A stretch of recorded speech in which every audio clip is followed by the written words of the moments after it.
अतीक अशरफ हत्याकांड की एसआईटी जांच जारी है और कुछ देर पहले एसआईटी की टीम मौके पर गई थी, जहां उन्होंने वारदात वाली जगह का मुआयना किया। अब एक बार फिर वारदात वाली जगह पर एसआईटी की टीम पहुंची है, जहां पर टीम वारदात का रिक्रिएशन कर सकती है। और आपको बताएं कि 15 अप्रैल को कॉल्विन अस्पताल के सामने ही अतीक और अशरफ की हत्या कर दी गई थी, जिसमें 3 आरोपियों को गिरफ्तार किया गया है।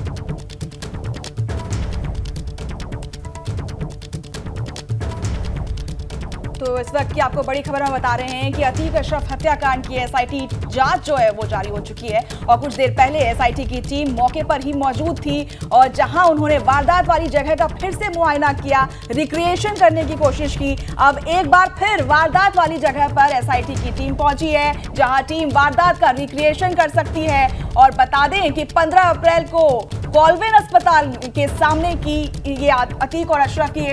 हत्या की घटना हुई थी, जिसमें 3 आरोपी को गिरफ्तार किया गया था। तो अभी आप देख सकते हैं इन तस्वीरों में किस तरीके से पुलिस वहां पर शिनाख्त के लिए, अपनी जांच के लिए वहां एसआईटी टीम मौजूद है, जहां पर वारदात वाली जगह को फिर से रिक्रिएशन किया जा सकता है और फिर से अहम कड़ी निकालने की कोशिश की जा सकती है। वारदात के ये सीन है, फिर से रिक्रिएट करने की कोशिश की जा रही है। हमारे साथ हमारे संवाददाता मोहम्मद मोइन सीधा कनेक्ट हैं और ये तस्वीरें भी जो आप देख रहे हैं ये भी लाइव फुटेज है। तो मोइन, हम देख पा रहे हैं वहां पर के पुलिस फोर्स भी है और पुलिस अधिकारी भी हैं और वहां पर कुछ पूछताछ की जा रही है, कुछ समझने का प्रयास किया जा रहा है। आप जो देख पा रहे हैं वो बयान करें।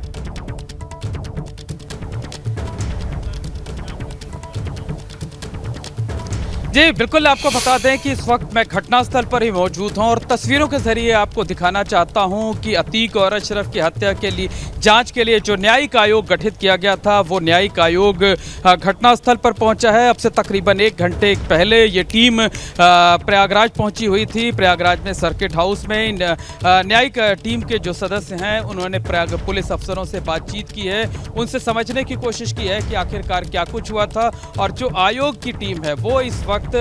मौके वारदात पर पहुंची है, यानी उस कॉल्विन हॉस्पिटल में जहां अतीक और अशरफ की हत्या की गई थी। तो इस न्यायिक आयोग के सदस्य हैं इलाहाबाद हाई कोर्ट के रिटायर्ड जज जस्टिस अरविंद त्रिपाठी, इसके साथ साथ रिटायर्ड डीजी सुबेश कुमार सिंह और रिटायर्ड डिस्ट्रिक्ट जज ब्रिजेश कुमार सोनी, ये तीनों लोग पहुंचे हुए हैं। इसके साथ ही साथ आपको बता दें कि जो मामले की जांच के लिए 2 एसआईटी गठित की गई है, एक एसआईटी प्रयागराज के पुलिस कमिश्नर की तरफ से गठित की गई है और मॉनिटरिंग के लिए, सुपरविजन के लिए एक एसआईटी उत्तर प्रदेश सरकार की तरफ से गठित की गई है। तो ये तीनों ही टीमें जो हैं इस वक्त मौके वारदात पर मौजूद हैं और जो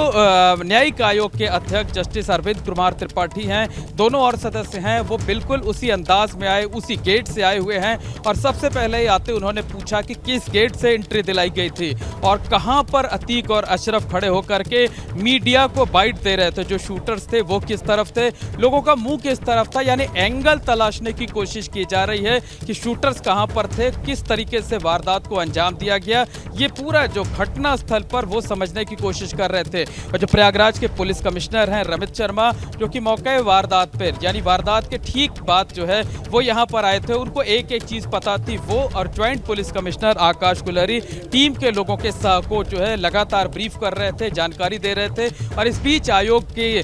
साथ, जो आयोग की टीम के साथ एक जो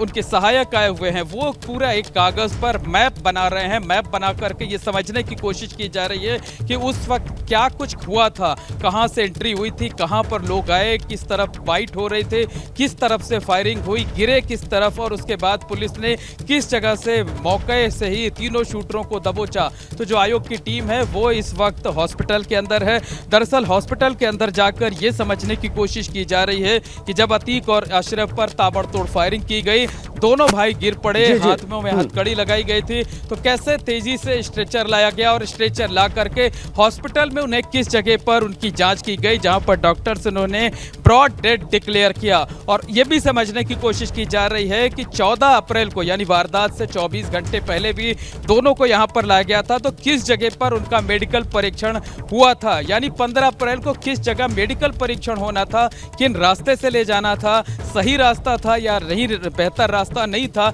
ये सारी बातें जो है वो जो आयोग के सदस्य हैं वो पुलिस अधिकारियों के जरिए समझने की कोशिश कर रहे हैं। और ये जो एक एक बिंदु है, खासकर जो घटना स्थल है, घटना स्थल पर हुआ क्या था, जब तक आप सिर्फ इमेजिन करेंगे, जब आप आकर घटना पर देखेंगे तब समझ में आता है कि आखिरकार हुआ क्या कुछ था। तो आयोग को 2 महीने में जांच पूरी करनी है, 2 महीने में जांच पूरी कर अपनी जो रिपोर्ट है वो रिपोर्ट सबमिट करनी है। लिहाजा तमाम लोगों के बयान लिए जाएंगे, तमाम चीज़ें जो एविडेंस के तौर पर होंगी उनको परखा जाएगा, उनकी पड़ताल की जाएगी। तो फिर जब फाइनल स्क्रिप्ट बनेगी जो है वो, तब वो उस नतीजे पर पहुंचने में काफ़ी मददगार होगी कि जिस तरीके से आज घटनास्थल पर आयोग की टीम मौजूद है, दोनों एसआईटी मौजूद है। और आज ये पहला मौका है जब एसआईटी यहाँ पर पहुंची, उसके बाद जो मॉनिटरिंग के लिए एसआईटी थी वो यहाँ पर पहुंची, और अब फाइनली जो है जो न्यायिक आयोग के सदस्य हैं वो यहाँ पर पहुंचे हैं। पूरा अस्पताल जो है वो इस वक्त छावनी में तब्दील है। हमारे बाईं तरफ आप देख रहे होंगे कि जिस तरफ से अतीक और अशरफ को लाया गया था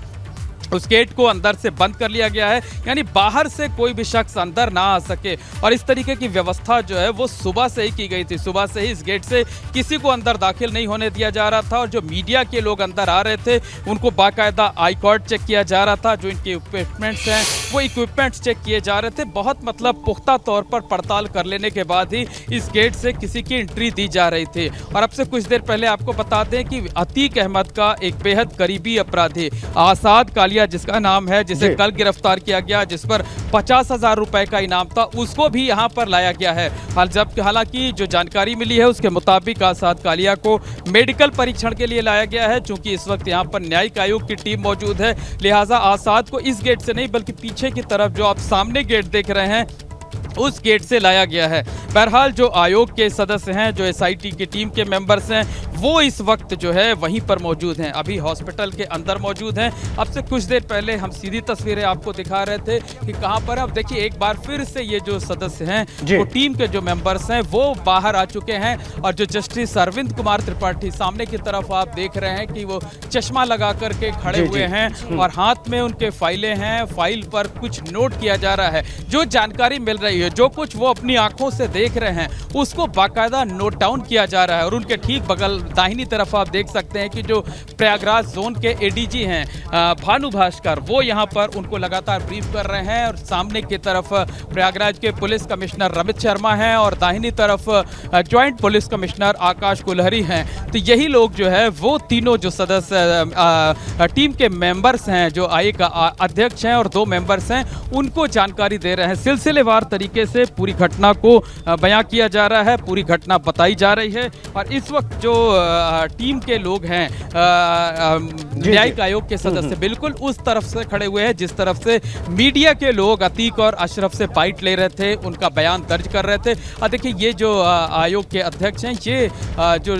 डीसीपी नगर हैं दीपक भूकर, आईपीएस अफसर हैं, इनसे कुछ जानकारी मांग रहे हैं, इनसे कुछ पूछ रहे हैं। और ये देखिए बिल्कुल उसी अंदाज में बताया जा रहा है। देखिए हाथ हिलाकर वो जो एडीजी जोन है वो बता रहे हैं कि इस तरफ से आए। देखिए वो पीछे गेट की तरफ घूमे, बता रहे हैं इस तरफ से एंट्री होती है और यहाँ पर ये उंगली का इशारा देखिए और समझिए कि इस जगह पर आते हैं। और ये बता रहे हैं कि शूटर्स जो है वो दाहिनी तरफ खड़े हुए थे, यानी ये जो जहाँ जिस जगह पर हम ऊंचाई पर खड़े हुए हैं, इसके नीचे की जो जगह है वो सुलभ शौचालय है, यानी वहाँ पर शूटर्स छिपे हुए थे पहले से। कुछ इस तरीके की जानकारी, इस तरीके के संकेत न्यायिक आयोग को जो पुलिस के अधिकारी हैं वो दे रहे हैं। तो इस वक्त जो पूरा हॉस्पिटल परिसर है वो छावनी में तब्दील है। पुलिस और पीएससी के लोग तैनात किए गए हैं, कमांडोज तैनात किए गए हैं। और सुरक्षा को लेकर इसी तरीके के इंतजाम हमने सर्किट हाउस में भी देखे जब आयोग की टीम यहाँ पर पहुंची हुई थी। तो आयोग की टीम तकरीबन 20 मिनट हो चुका है और 20 मिनट से लगातार जानकारी ले रही है। और ये देखिए हमारे जो कैमरा सहयोगी अनुराग द्विवेदी हैं वो लॉन्ग व्यू में दिखाने की कोशिश कर रहे हैं कि किस तरीके से जो हॉस्पिटल है वो छावनी में तब्दील है। तो रिटायर्ड डीजी सुबेश कुमार सिंह देखिए इस वक्त कुछ जानकारी मांग रहे हैं और वो लगातार जो है वो एक बार जरा इंगित करें कुछ सवाल जरूर कर रहे हैं। जो रिटायर्ड डीजी हैं सुबेश कुमार सिंह, उनको और जो आयोग के दूसरे सदस्य हैं, क्या वो काली जैकेट में है, चश्मा लगाए हुए? जी बिल्कुल, आप सामने की तरफ आप देख सकते होंगे कि जो तीनों सदस्य हैं उन्होंने चश्मा लगा रखा है और अध्यक्ष जो हैं वो सामने आप देख सकते हैं कि वो शर्ट पहने हुए हैं और जो सुबेश कुमार सिंह हैं वो सदरी पहने हुए हैं और जो तीसरे सदस्य हैं ब्रिजेश कुमार सोनी रिटायर्ड डिस्ट्रिक्ट जज हैं वो भी सदरी पहने हुए हैं हाफ। और ये देखिए जो प्रयागराज जोन के एडीजी भानु भास्कर हैं उनसे लगातार पूछताछ की जा रही है, उनसे जानकारी जुटाई जा रही है कि वो बताएं कि आखिरकार उस दिन क्या कुछ कैसे हुआ था। और देखिए एक बड़ी फाइल भी है, फाइल में यानी साफ तौर पर कहा जा सकता है कि जो एफआईआर की कॉपी होगी, जो केस डायरी अब तक तैयार हुई होगी उसकी कॉपी हुई होगी और जो आरोपियों के बयान हैं वो आरोपियों के बयान भी इनके पास निश्चित तौर पर होंगे और कुछ सहायक भी इनके दिख रहे हैं। आप देख सकते हैं कि हाथ में डायरी लिए हुए, कागज़ कलम लिए हुए और बाकायदा टाइप करके भी जो है मोबाइल फ़ोन पर बोल करके भी कुछ लिखा जा रहा है। तो जो आयोग बनता है तो उसमें कुछ उनको सहायक दिए जाते हैं जो कि पूरी क्या डॉक्यूमेंट्स को तैयार करते रहते हैं, हर चीज़ों को, हर बिंदु को पॉइंट आउट किया जाता रहता है। तो इस तरीके से जानकारी जुटाई जाती रहती है ताकि जब रिपोर्ट तैयार हो तो बताया जाता है कि उसमें फला दिन फला वक्त हम इस जगह पर गए, हमने ये बयान लिया, हमने ये कुछ देखा। मोइन जरा हमारे दर्शकों को स्पष्ट करें कि जो न्यायिक आयोग बना है जिसके अध्यक्ष हैं जस्टिस अरविंद कुमार त्रिपाठी और जिसमें कुल मिलाकर उनके साथ 2 और मेंबर्स हैं, कुल मिलाकर 3 लोगों का ये आयोग है, इसे 2 महीने में बताना क्या है? बिल्कुल ठीक ठीक इन्हें क्या शासन को ये बताना है कि क्या इस घटनाक्रम में क्या था क्या नहीं था, वो मैंडेट क्या है, एक बार दर्शकों को बताएं। देखिए आपको बताएं कि जिस वक्त ये घटना हुई उसके कुछ घंटों के बाद ही उत्तर प्रदेश सरकार ने 3 सदस्यीय न्यायिक आयोग का गठन किया। न्यायिक आयोग का गठन इसलिए किया गया है ताकि जो पूरा घटनाक्रम है, पूरे घटनाक्रम की जो सच्चाई है वो सामने आ सके कि कहीं ऐसा तो नहीं कि इसके पीछे कोई बड़ी साजिश है, कि ये लापरवाही है, सीधे तौर पर हमला है, क्या कुछ है। क्योंकि तमाम सवाल उठ रहे हैं, जिस तरीके से बेहद हाई प्रोफाइल मामला था और जिस तरीके से लगातार ये दावा किया जा रहा है कि ये पुलिस की चूक है, पुलिस की चूक की वजह से ऐसा हुआ है, तो वो पूरी कहानी बयां की जा रही है, वो पूरी कहानी जो है वो यहाँ पर बताई जा रही है। और ये देखिए ये वो सिपाही मान सिंह है जिनको गोली लगी हुई थी, घटना के वक्त जिनको गोली लगी हुई थी। ये जो रेड टी शर्ट में आप देख रहे हैं, दाहिने हाथ से दाहिनी कोहनी जो है, दाहिने हाथ की जो है वहां पर इनको मेटल पीस धंसा हुआ था, यानी गोली का जो कुछ हिस्सा है वो धंसा हुआ था। तो वो ज़्यादा बेहतर तरीके से इन जो आयोग के सदस्य हैं उनको बता पाएंगे कि आखिरकार उस वक्त पूरा घटनाक्रम क्या हुआ था। यानी एक तरीके से अब ये समझिए कि एक सीधे तौर पूरे तौर तो नहीं, लेकिन वो एक कोशिश की जा रही है। ये देखिए ये जो खड़े हुए ये वो हैं धूमनगंज थाने के SHO जो कि पूरा वो उसी तरीके से नाटकीय अंदाज में बता रहे हैं कि क्या कुछ कैसे हुआ था। अतीक और अशरफ को लेकर यही टीम आई हुई थी जिसमें राजेश कुमार मौर्य आप देख रहे हैं 3 स्टार में हाथों से इशारा कर रहे हैं और बता रहे हैं कि कहाँ क्या हुआ। वो बता रहे हैं कि सामने की तरफ मीडिया के लोग थे आए और जिस जगह वो खड़े हुए हैं ठीक उसी जगह पर अतीक और अशरफ खड़े हुए थे और बता रहे हैं कि ये सामने की तरफ जो है मीडिया के लोग आए हुए थे, मीडिया के लोग बाइट दे रहे थे और ये देखिए बता रहे हैं कि दाहिनी तरफ गिरे थे अतीक और अशरफ। वो जिस तरह से हुआ होगा उस वक्त जो है वो उस वाकया जो हुआ होगा, जो घटना हुई होगी, वो बता रहे हैं कि जब उनको गोलियां लगी हैं तो गोलियां लगने के बाद दाहिनी तरफ गिरे। तो यानी ठीक उसी तरीके के घटनाक्रम देखिए ये जो मान सिंह हैं पुलिस कांस्टेबल हैं वो भी इशारा करके बता रहे हैं कि यहाँ पर ये कुछ हुआ था, ऐसे ऐसे हुआ था। तो एक तरीके से जो क्राइम सीन है ना उसको दोहराने की, समझाने की कोशिश की जा रही है। और देखिए ये जो 2 पुलिस अधिकारी हैं ये सामने खड़े हो गए हैं, ये सिपाही मान सिंह हैं, हेड कांस्टेबल हैं माफ करिएगा, और ये सुरक्षा में तैनात थे। ये बता रहे हैं कि ये कहां पर थे, किस तरफ से गोली चली, किस तरफ से अतीक और अशरफ को टारगेट किया गया, नज़दीक से गोलियां मारी गई और उसके बाद ये कहां पर गिरे। ये बता रहे हैं कि किस तरीके से इन्होंने शूटर्स को पकड़ने की कोशिश की थी, दबोचने की कोशिश की थी, जिसमें मेटल पीस जो है वो इनको लगा हुआ था। और उसके बाद ये किस तरफ से जो है वो शूटर्स को कैसे किन जगह से पकड़ा गया, उसके बाद किस तरीके से उन्होंने नारेबाजी लगाई, क्यों नारेबाजी की, ये भी बता रहे हैं ये इस बात को कि क्यों नारेबाजी की, किस तरीके से नारेबाजी की। तो ये सीधी तस्वीरें हम अपने दर्शकों को दिखा रहे हैं और पूरा जो आयोग की टीम है वो इस चीज़ को समझने की कोशिश कर रही है कि आखिरकार वारदात के वक्त हुआ क्या था, एक परिकल्पना की जा रही है कि उस वक्त कैसे सामने से पुलिस टीम एंटर हुई, किस तरीके से अतीक और अशरफ को लाया गया, किस तरफ से हथकड़ी लगी हुई थी। और ये जो देखिए फिर से एक बार बताते हैं आपको कि लाल रंग की जो टी शर्ट पहने हुए हैं, दाहिने हाथ में जिनकी पट्टी बंधी हुई है, कैमरामैन अनुराग से कहेंगे कि थोड़ा क्लोज करके एक बार उनको दिखा दें, तो ये साफ हो जाएगा कि यही मान सिंह हैं। तो जब घटना हुई थी अतीक और अशरफ की हत्या हुई थी तो सिपाही मान सिंह को भी गोली लगी थी, इसके साथ साथ एक मीडिया कर्मी को भी चोट आई थी। हालांकि उन्हें कुछ देर बाद ही डिस्चार्ज कर दिया गया था, लेकिन 2 दिन के बाद सिपाही मान सिंह का ऑपरेशन किया गया था। ऑपरेशन करने के बाद गोली निकाली गई थी और कल ही उन्हें डिस्चार्ज किया गया। कल डिस्चार्ज किया गया, अभी उनकी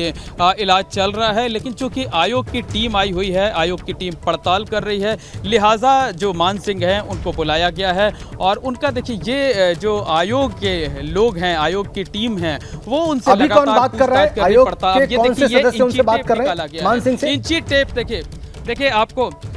देखिए राजेंद्र जी आपको बताएं कि जो एसीपी सत्येंद्र तिवारी हैं, जो कि एसआईटी के सदस्य हैं, वो एक तरीके से आप समझ लीजिए कि क्राइम सीन का रिक्रिएशन हो रहा है और इसी तरीके से क्राइम सीन का रिक्रिएशन किया जाता है। यानी उस दिन जो घटनास्थल से नमूने लिए गए थे कि इंची टेप देखिए ये लिया गया है, इंची टेप से दूरी तलाशी जाती है कि इतनी दूरी पर ये कुछ हुआ था और ठीक उसी तरीके से ये पड़ताल की जा रही है। एसीपी सत्येंद्र तिवारी जो कि एसआईटी टीम के मेंबर भी हैं, वो इंची टेप से जगह को नापते हुए जो है वो आयोग को ये बताने की कोशिश कर रहे हैं कि क्या कुछ कैसे हुआ था। और देखिए ये आयोग के जो टीम है, उस टीम के कोई सहायक हैं, सफ़ेद कपड़े में आपको दिख रहे होंगे, सफ़ेद शर्ट पहने हुए हैं हाफ। और ये देखिए ये गेट से दूरी नापी जाएगी कि गेट से उस जगह की दूरी कितनी थी। तो ये एसीपी हैं सत्येंद्र तिवारी जो कि एसआईटी टीम के मेंबर हैं, वो ये डिस्टेंस पूरी नाप करके बता रहे थे। और गेट को देखिए अभी भी बंद किया गया है। और ये देखिए ये मैप बनाया जा रहा है। अगर हमारे कैमरा सहयोगी अनुराग जो हैं वो क्लोज करके दिखा सकें तो जो ये एक आयोग की टीम के सदस्य हैं वो किस तरीके से नक्शा पूरा तैयार कर रहे हैं। देखिए एक पन्ना ये पूरा भर चुका है और ये दूसरा पन्ना भरा जा रहा है। अब देखिए बाहर से वो पूरा फीता जो है, जो इंची टेप होता है, उसको बाहर से नापा जा रहा है, यानी किस जगह पर गाड़ी खड़ी हुई थी और गाड़ी खड़ी होने के बाद यहाँ पर किस तरीके से ये अंदर आए, कितने कदम चल करके आए, दूरी कितनी थी, एग्जैक्ट डिस्टेंस जो है वो नापी जा रही है। और अब कहा जा सकता है कि वो क्राइम सीन को जो है वो पूरा नाट्य रूपांतरण करने का काम जो है वो चल रहा है, क्योंकि उसमें इसी तरीके से क्राइम सीन को रिक्रिएट किया जाता है, डिस्टेंस नापी जाती है और एक एक पूरा घटनाक्रम जो है वो दोहराने की कोशिश की जाती है कि कैसे क्या कुछ हुआ होगा, ताकि चीज़ें जो है वो आसानी से समझ में आ जाएं, चीज़ों का जो तथ्य है उनका डॉक्यूमेंटेशन हो सके, ताकि जब मुकदमे का ट्रायल चले तो मुकदमे के ट्रायल के दौरान कोई भी चीज़, कोई भी लूपहोल्स ना होने पाए। हर चीज़ जो है वो साइंटिफिक एविडेंस तैयार किए जाएं ताकि जो भी लोग इस पूरी घटना में शामिल थे उन्हें सजा दिलाई जा सके, उनके खिलाफ पर्याप्त एविडेंस जो है वो जुटाया जा सके। तो देखिए लगातार एक एक तरफ से जो है वो ये देखिए ये कागज़ अब शायद हमारे कैमरामैन अनुराग आपको साफ तौर पर क्लोज करके दिखा पाएंगे कि किस तरीके से एक एक चीज़ नोट डाउन किया जा रहा है, बाकायदा मैप बनाया जा रहा है और मैप बना करके ये पूरी चीज़ें जो है वो नोट की जा रही हैं। तो देखिए जो आयोग के अध्यक्ष और सदस्य हैं वो दोनों अगल बगल खड़े हुए हैं और अगल बगल खड़े होकर के फिर से चीज़ों की जानकारी ले रहे हैं। और देखिए उनके हाथ में फाइल भी है, यानी एफआईआर की जो कॉपी है वो इस वक्त खुली हुई है, जो दूर से हम थोड़ा दूर पे खड़े हैं जो हम समझ पा रहे हैं, ताकि एफआईआर में जिस तरीके का जिक्र होगा कि इतनी दूरी से, इतने बजे का टाइम था, इतनी दूरी से आए, इतने कदम चले, सामने क्या कुछ हुआ, तो जिस तरीके की चीज़ें डॉक्यूमेंट में लिखी होंगी और केस डायरी भी तैयार होगी, तो केस डायरी में भी क्या कुछ लिखा होगा, क्योंकि 5 दिन हो चुके हैं, 5 दिन के बाद काफ़ी कुछ डिटेल्स जो है वो इस केस डायरी में चढ़ चुका होगा। तो उसे समझने की कोशिश की जा रही है, उसे जानने की कोशिश की जा रही है कि आखिरकार उस वक्त क्या हुआ, ताकि जब केस को पूरी तरीके से इन्वेस्टिगेट किया जाए तो इन्वेस्टिगेशन में सिर्फ कल्पनाओं का सहारा ना लेना पड़े, समझा जा सके, ठोस तथ्यों के साथ ये आधार बनाया जा सके कि घटना आखिरकार हुई क्या थी। तो आयोग के सदस्य और जो अध्यक्ष हैं वो यहाँ पर मौजूद हैं, दोनों एसआईटी के जो मेंबर्स हैं वो यहाँ पर मौजूद हैं। मैप बनाया जा रहा है और इंची टेप से जगह की नाप की जा रही है। और देखिए ये फिर इनको बुलाया गया है, जो एडिशनल पुलिस कमिश्नर हैं सत्येंद्र तिवारी, जो कि एसआईटी टीम के सदस्य हैं, उनसे पूछताछ की जा रही है, उनसे पड़ताल की जा रही है। और ये जो सुबेश कुमार सिंह हैं वो इनसे जानकारी ले रहे हैं, उनसे पूछताछ कर रहे हैं, क्योंकि वो खुद रिटायर्ड डीजी रहे हैं लंबे अरसे तक उन्होंने पुलिस में सेवाएं दी हैं, इसलिए बहुत बेहतर तरीके से उन्हें पता है कि कैसे हमें इन्वेस्टिगेट करना है, कैसे जांच को आगे बढ़ाना है। तो ये वो खुद भी समझ रहे हैं और जब रिपोर्ट तैयार करेंगे तो उसमें भी उन्हें ये बताने में आसानी होगी। बिल्कुल मोइन, हर तरीके से जांच की जा रही है, घटना को रिक्रिएट करने की भी कोशिश की जा रही है। वहीं दूसरी तरफ पुलिस उन तीनों हमलावरों से अकेले में बिठाकर पूछताछ भी कर रही है। क्या उन दोनों को भी लिंक करके कुछ नए खुलासे किए जा रहे हैं, कुछ नई हेल्प मिली है इस रिक्रिएशन में? देखिए आपको बताएं कि रिक्रिएशन में पहले ये अनुमान लगाया जा रहा था कि जो शूटर्स हैं उन शूटर्स को भी यहाँ पर लाया जा सकता है, लेकिन सुरक्षा के मद्देनज़र अभी तो उन्हें लाया नहीं गया है और बहुत कम ही उम्मीद है कि उन्हें यहाँ पर लाया जाएगा, क्योंकि कल हमने देखे थे कि जिस तरीके से उन्हें थ्रेट मिला था, उसके बाद कोर्ट में उनकी सुरक्षा को लेकर जिस तरीके से इंतज़ाम किया गया था और लगातार उनको बॉडी प्रोटेक्टर दिया गया था और इसके साथ साथ चेहरों को वो नकाब पहनाए गए थे ताकि कोई पहचान ना सके, और आरएएफ तक के जो है वो सुरक्षा कर्मी लगाए गए थे वो, तो उसके बाद ये नहीं लगता है कि यहाँ पर उनको लाया जाएगा। लेकिन ये देखिए ये जो पड़ताल है अब लगता है कि शायद ख़त्म हो सकती है जो है, क्योंकि कुछ लोग जो है वो बाहर गए हैं, तो दोनों चीज़ें हो सकती हैं। नहीं लगता ऐसा है कि वो बाहर से जो आयोग की टीम है वो बाहर से अंदर तक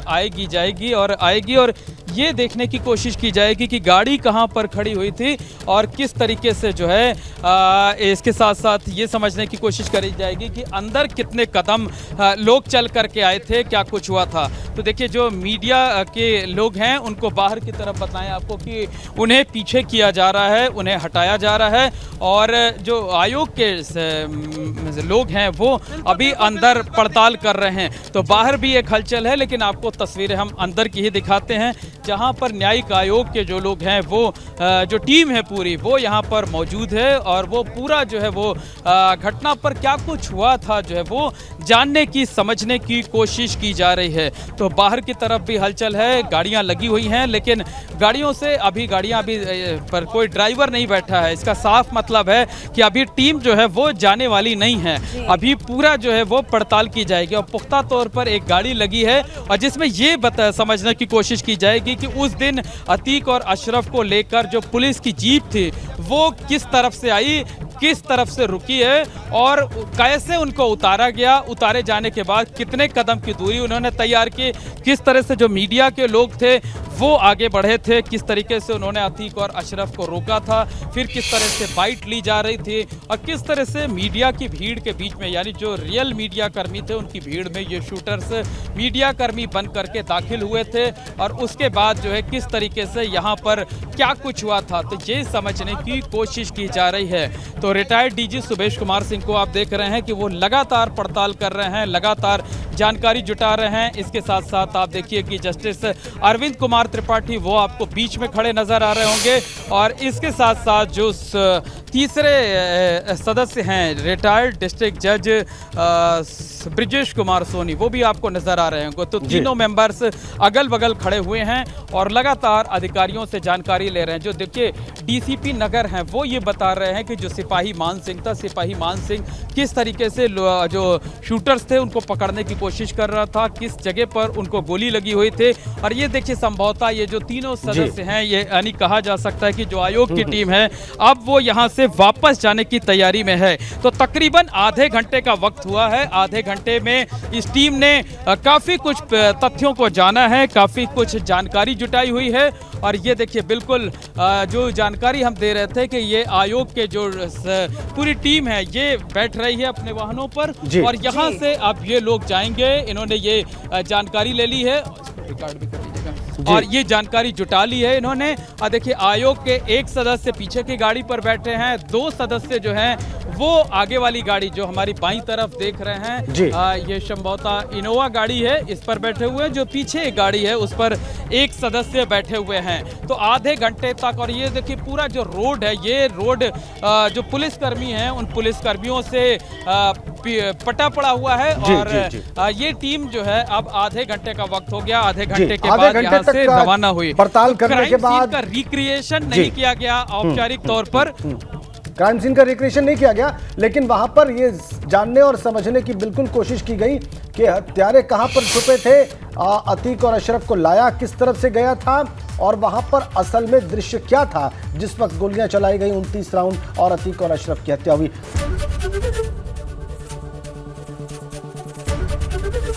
एबीपी गंगा, खबर आपकी, जुबान आपकी।